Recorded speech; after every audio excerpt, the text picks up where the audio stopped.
Hello everyone and welcome to my The Bold Fans channel. I hope everyone is having a wonderful day. Before we begin, please hit the subscribe button and give this video a thumbs up. According to The Bold and the Beautiful BNB spoilers, Sheila Kimberlin Brown is ready to set off a slew of Monaco drama after deciding to take the same aircraft as John Finnegan, Tanner Novlan, last minute. Although Steffy Finnegan, Jacqueline McInnes Wood, is unlikely to approve at first, she may alter her mind later. Now that Sheila is sitting next to Finn on the plane, they'll have a heated dispute over boundaries. Finn will point out that Sheila does not respect them and risks alienating Steffy even further by disrupting their romantic plans. By the time BNB's August 11th episode airs, Sheila will have given in and assured Finn that she will keep her distance. Finn may be concerned about Sheila's ability to keep her commitment, but he must simply trust that she will stay away from Steffy. Although Finn hopes to send Sheila back to Los Angeles straight away, she will end up lingering out in Monaco. While Finn deceives Steffy about what happened to Sheila and intensifies his infatuation with his wife, his birth mother will remain in town. After Steffy and Finn have some reconnecting scenes on August 12th, things will take an unexpected turn. Steffy will spy Sheila in Monaco and completely lose it, so she may become irresponsible as a result. It wouldn't be a location shoot without a wild incident to liven things up, so Steffy may find herself in a risky scenario this time around. Sheila may be willing to put her own life in danger to save Steffy from the impending disaster. When the week ends on August 14th, Steffy will experience a huge surge of emotions. That could be because Sheila saved her life. Therefore Steffy may eventually decide that Sheila deserves some time with Finn and his family after all. The Bold and the Beautiful spoilers predict Steffy may have a big statement to make if Sheila pulls off some life-changing rescue news. So stay tuned. The Mediterranean sun hung low over Monaco's harbor, pouring golden light on the water as yachts gently bounced against their moorings. Steffy Finnegan stood on the balcony of their suite, her hands resting on the railing as the breeze lifted strands of her dark hair. She had hoped that this trip would be a reset for her and Finn, away from the never-ending demands of Forrester Creations and the shadows that seemed to follow them home. Monaco held memories for them, some poignant, others hard-won. She wanted new ones that were exclusive to the two of them. Finn approached from behind her, placing his arms around her waist. "You're quiet," he muttered in her ear. "Just thinking," she said, "about how good it feels to be somewhere Sheila can't reach." He tensed for a split second before kissing the side of her neck. "She is in Los Angeles. Or here. Let's keep it that way."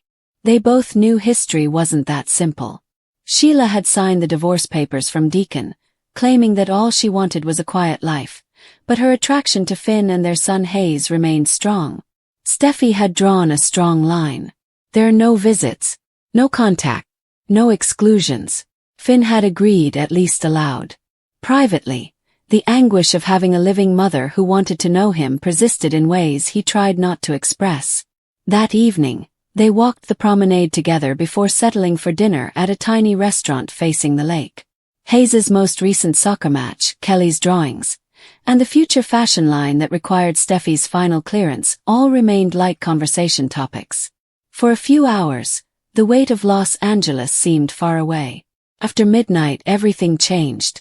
They were passing along a calmer side street near the waterfront, the type of small road that curled between old stone houses and shadowed doors. Music sounded softly from somewhere down the hill. Steffy was giggling about something Finn had said when a figure emerged from an alcove. "Sheila." Steffy's body became rigid. "What the hell are you doing here?" Finn's voice was both deep and piercing. "Mom, Sheila, did you follow us?" Sheila's gaze flickered between them.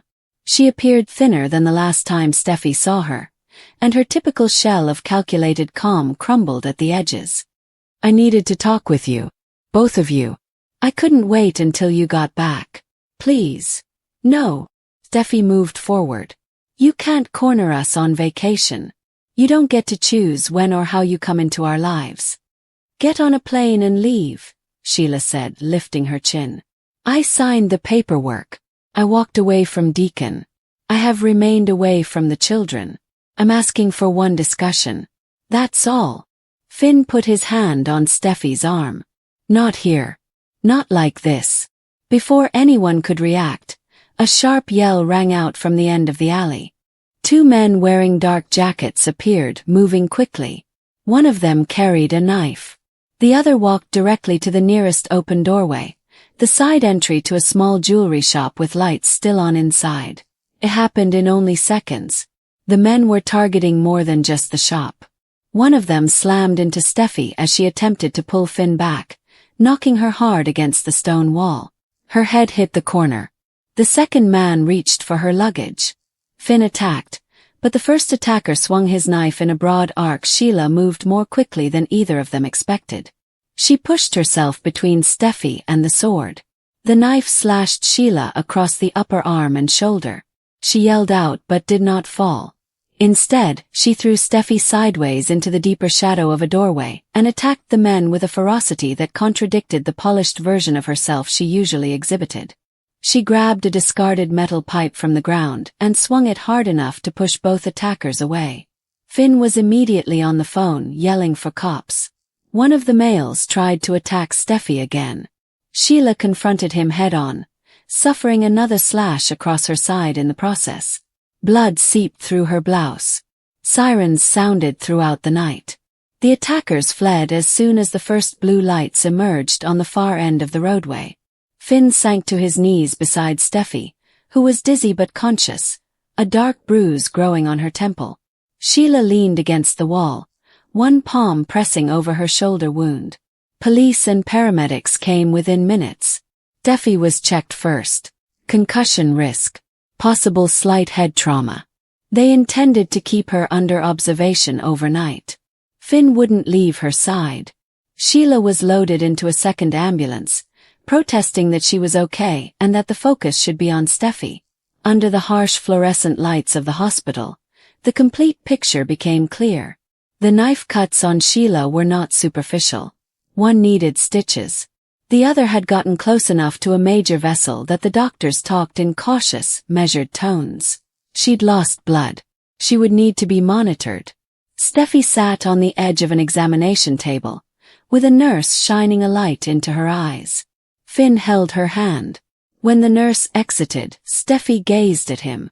She took the knife, she explained gently. She may have run. She did not. Finn's throat worked. I know. They did not discuss it again that night. Steffy was kept under monitoring. Finn remained in the chair near her bed.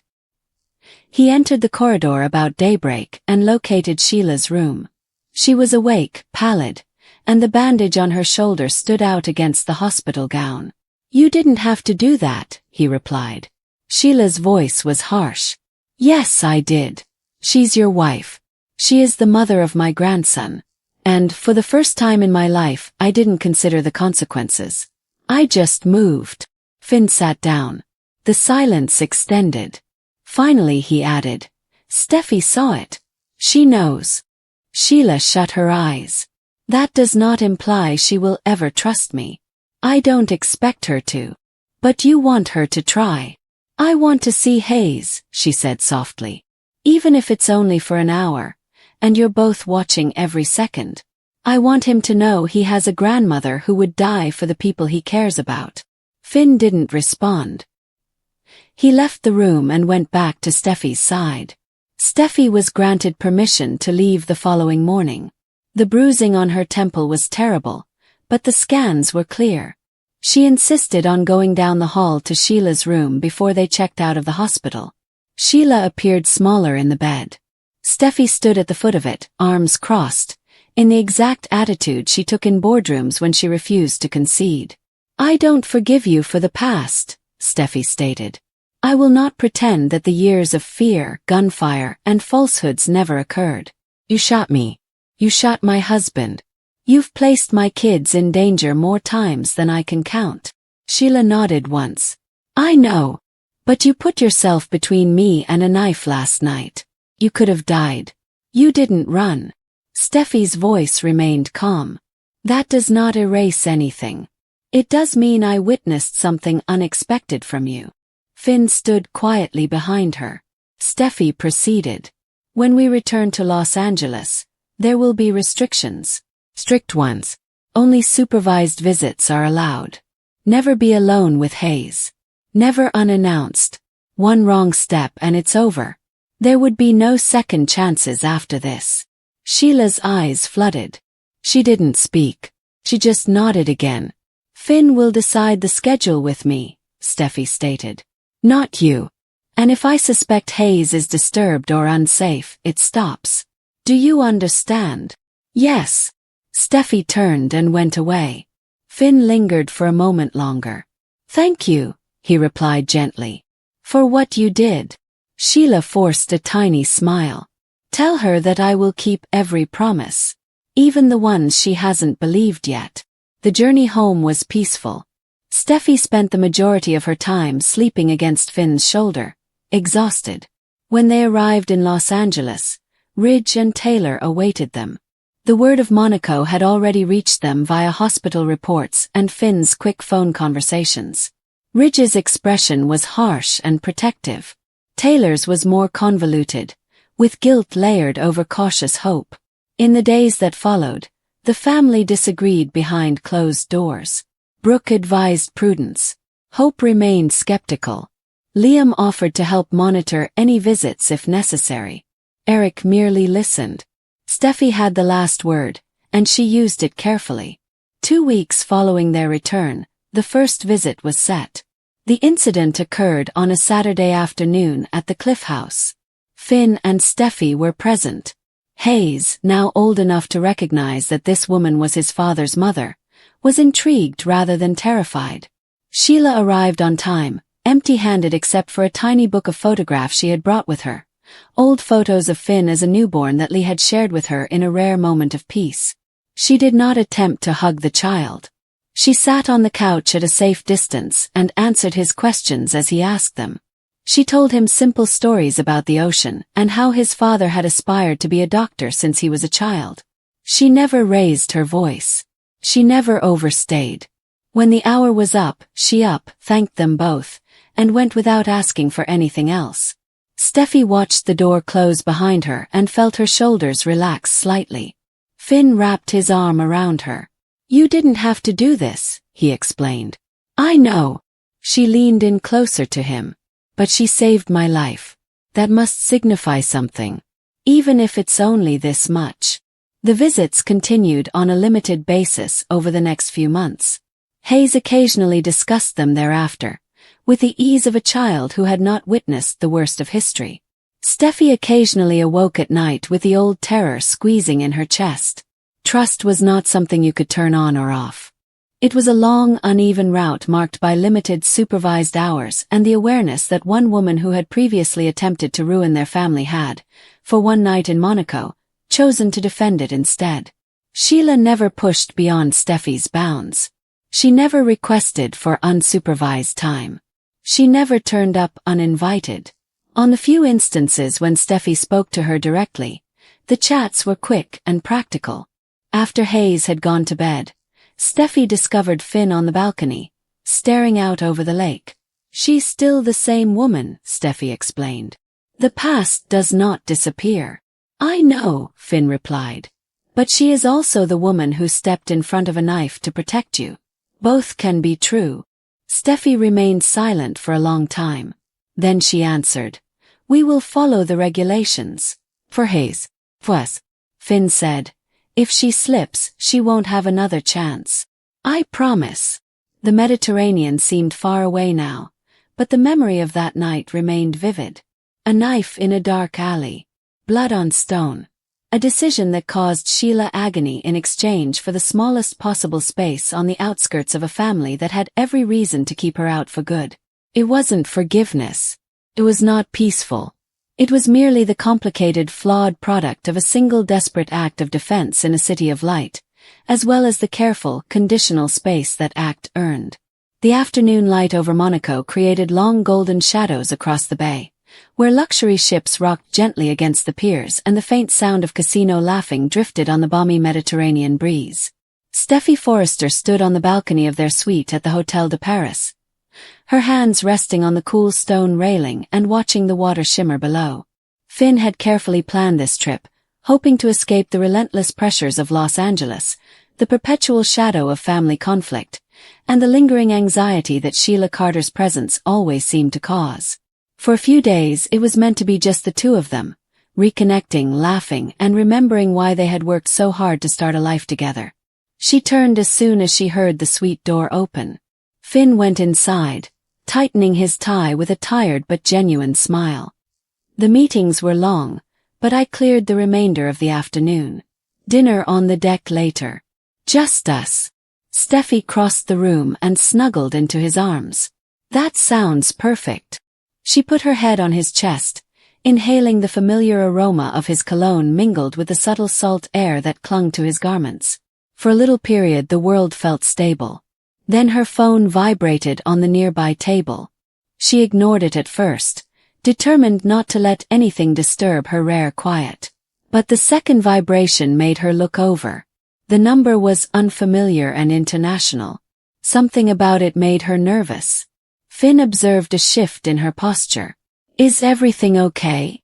"Probably nothing," she answered, but her voice lacked confidence. She took up the phone and answered. The voice on the other end was rushed and nearly desperate. A member of the hotel's private concierge service indicated that a woman matching a certain description had been asking questions regarding their suite and their schedule. The description was unmistakable. Dark hair, fierce eyes, and a presence that made others uncomfortable even when she smiled. Steffy's blood became chilly. "Sheila." Finn's expression tightened. He knew his mother could do virtually anything, but following them across the seas felt like a new level of devotion.